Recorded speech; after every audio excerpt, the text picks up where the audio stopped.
구독, 좋아요, 알림 설정, 댓글까지 부탁드리겠습니다.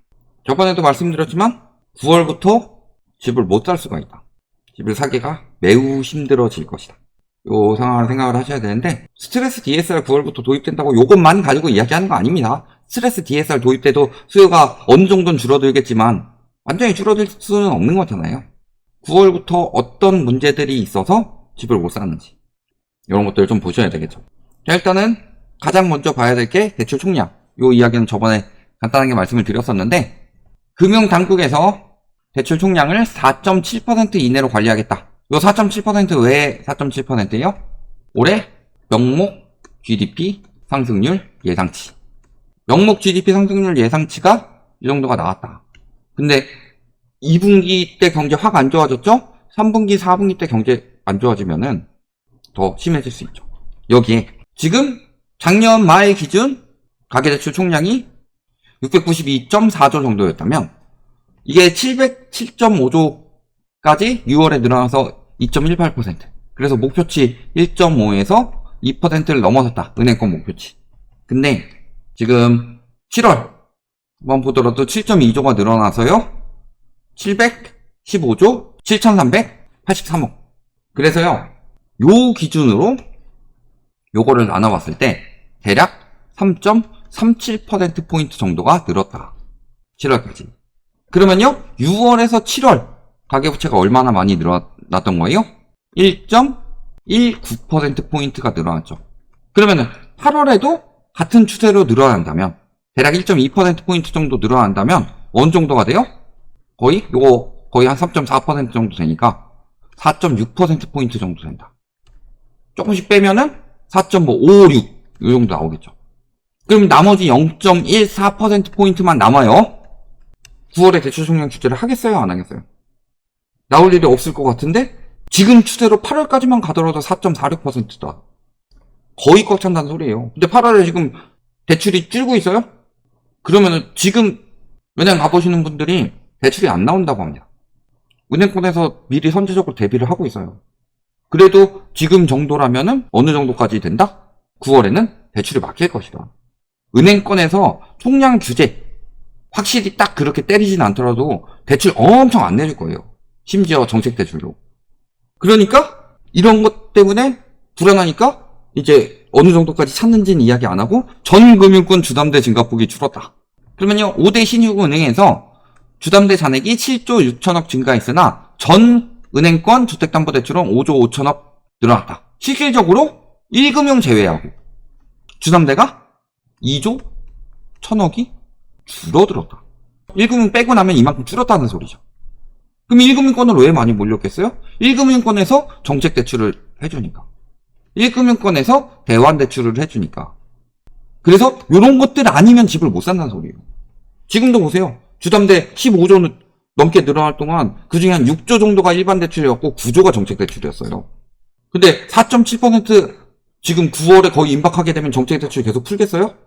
일단은 은행권에서 2차 보전 방식으로 정부한테 부족분에 대한 이자를 받아내니까 하고 있는 건데 은행권에서도 내주겠냐? 안 그래도 지금 그 쪼이라고 하는 거 똑바로 안 쪼이면 맨날 규제. 은행권 잡으려고 엄청 많이 하잖아요. 심지어는 점포 줄이는 것도 규제한다고 하는데. 그러니까 대출이 거의 다 막힌 거예요. 왜? 줄었다 하지만 주담대는 역대 최대치를 계속 찍고 있으니까. 요거를 지금 못 잡고 있는데요. 주담대가 늘어난 건 크게 두 가지입니다. 첫 번째, 진짜 주택을 사는 주담대. 두 번째, 전세자금대출도 주담대에 들어가요. 근데 지금 전세자금대출 과잉에 대해서 이야기 많이 나왔죠.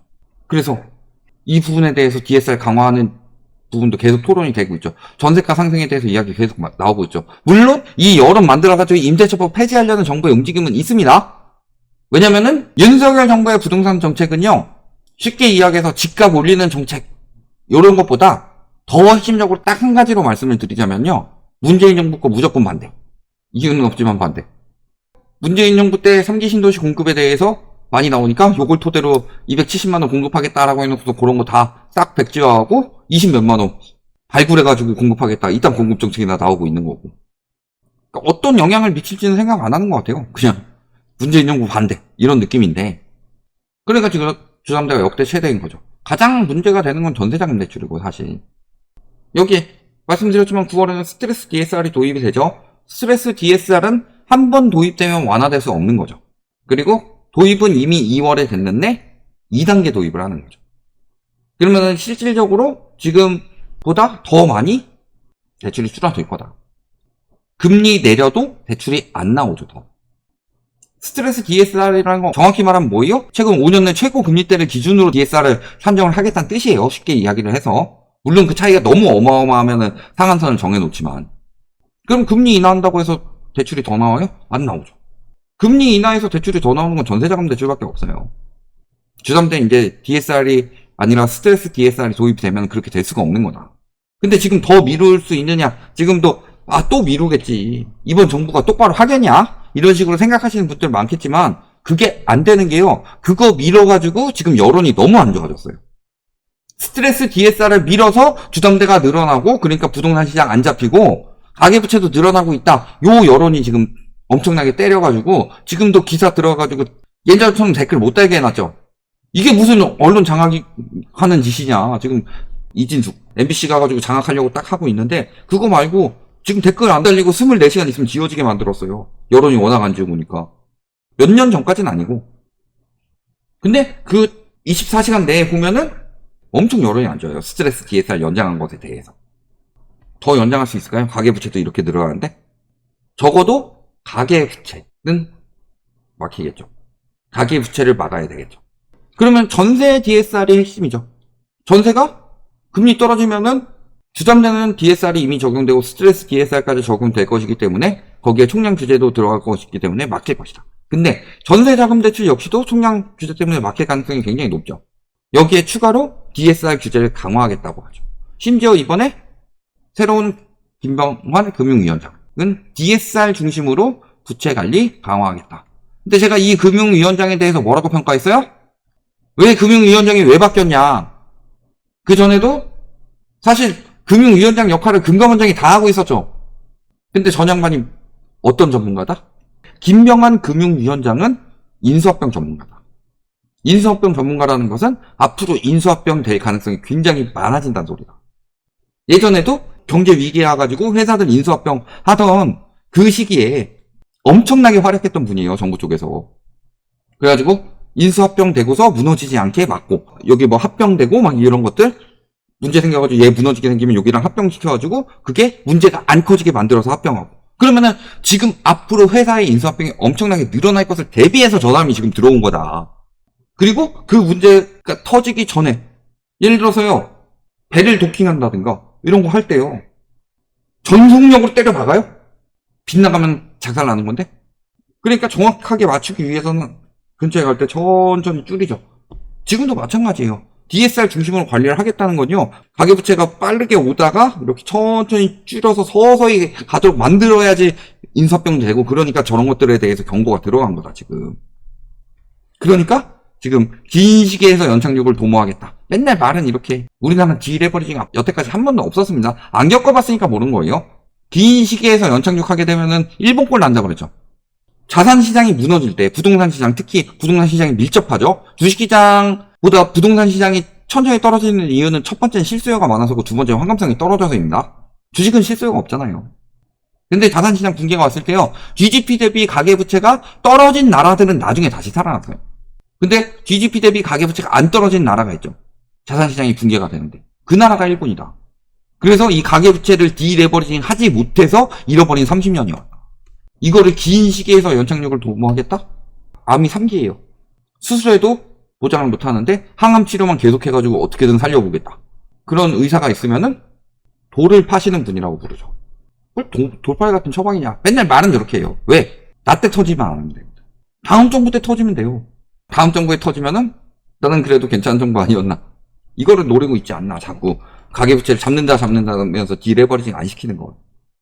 그러니까 9월에 이런 많은 이벤트들이 있어요. 근데 9월 되면은 집값 올라갈 것이다. 맨날 이야기하는 게 뭐예요? 또 한 가지 제가 지금 갑자기 생각났는데 임대차법 갱신되면 전세가가 튄다고 그러는데요. 22년도에 갱신될 때 어떻게 됐는지 생각해라.